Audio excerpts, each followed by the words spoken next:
So yung gagawin lang natin ngayon is mag-start tayo kumain and then after that, lunch break tayo, kakain ulit. Then after that, sa round 2, kakain ulit tayo.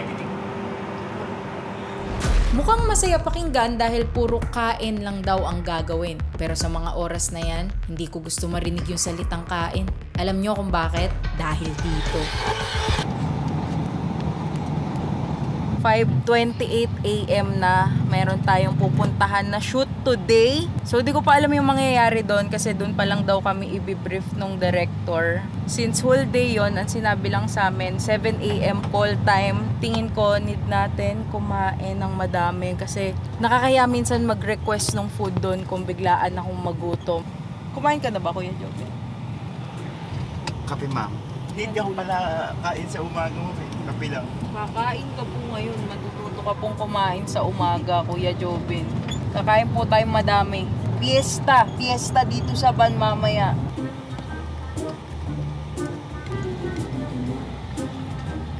So mag-almusal muna tayo. Ito yung una namin na daanan. Papuntang location.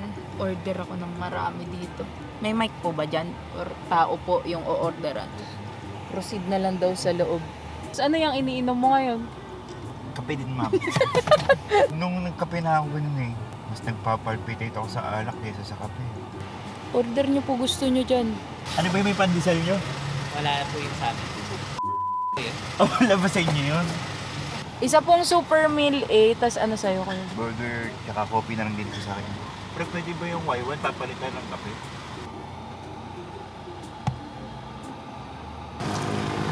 Ano ba?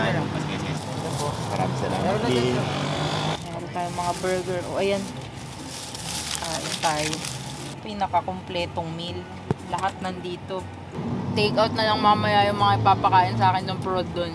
Kasi yun yung tatanong agad eh. Kumain na po kayo? Kumain na po ako sa bahay eh.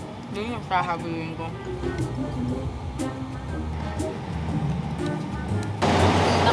Parang artista. Dito na tayo sa studio. Labas na yung camera. Ready na ako mag-rolling. Kain po. Yung nakalan, yung mga 6:50. Anong gusto niyo? Pancake or... Sige po. Ay, wala ko pala ako yung report. Opo, wala. Breakfast po. Kuya, nain kami lahat dito po sa, ano.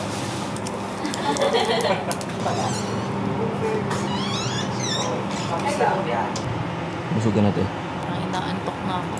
Parang mali ata. Gusto ko energy. Parang pa-siesta time na ako. Kanin naman. Kainin din daw.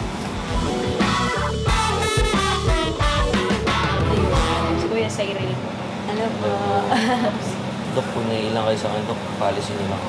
Hindi, grabe. Tumitingin nga yan ng bulok ng ngipin. Baka makita. Kaya nga hindi ako masyado maano. Hindi, ang ganda nga ng ngipin.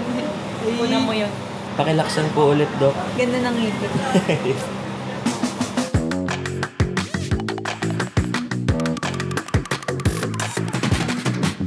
Hello! So makakasama natin si Doc Z and si Ian. So sabi sa shoot na to, kailangan daw ng model, gamer, tsaka comedian. So sino sa inyo yung gamer tsaka yung comedian? Siya si nag-ano nga eh, blow up yung mojo ko sa kanya. No? Oo.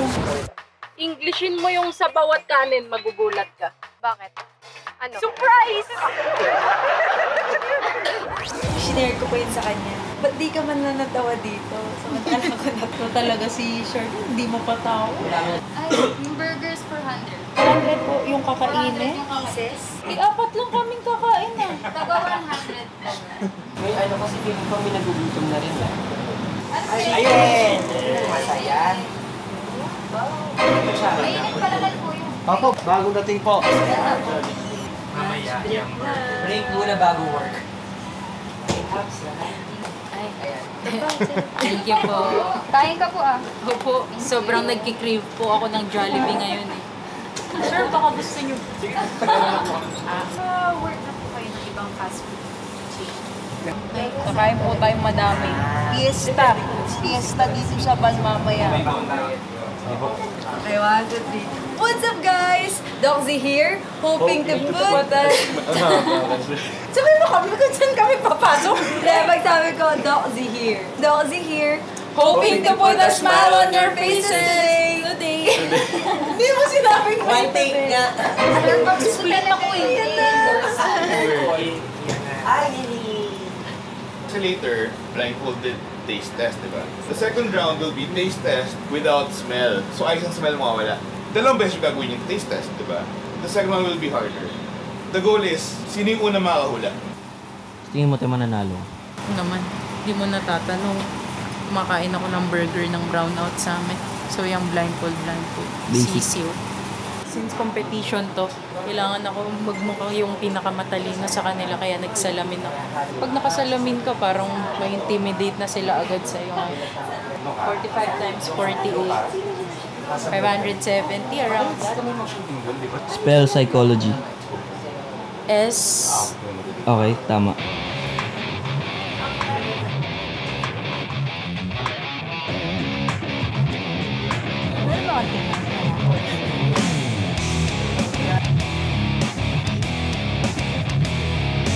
Pwede ka na bang talunan yung mga kalaban mong... Walang competition na mangyayari. Mapanoodin lang nila ako manalo.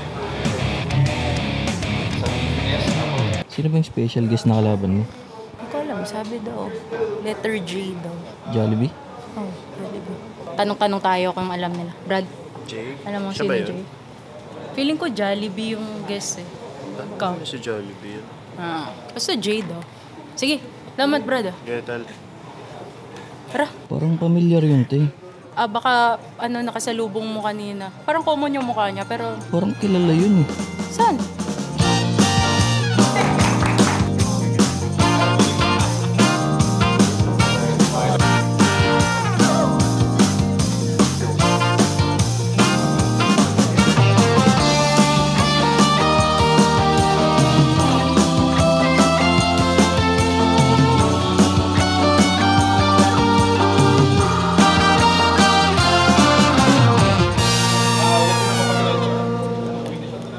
Okay ka lang, te.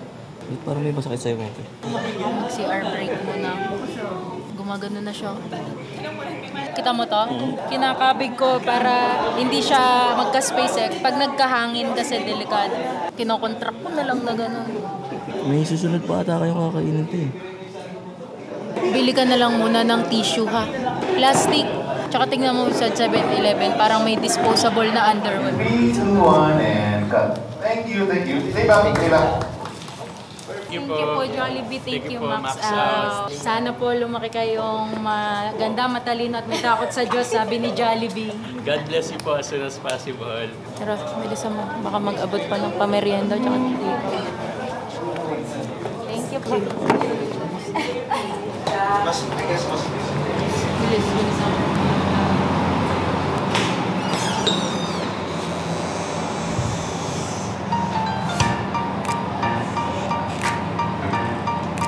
May merienda pala eh. kain na ulit. Thank you ah. Ito, Salamat pwede po. mo nang iuwi yan. Ay, thank you po.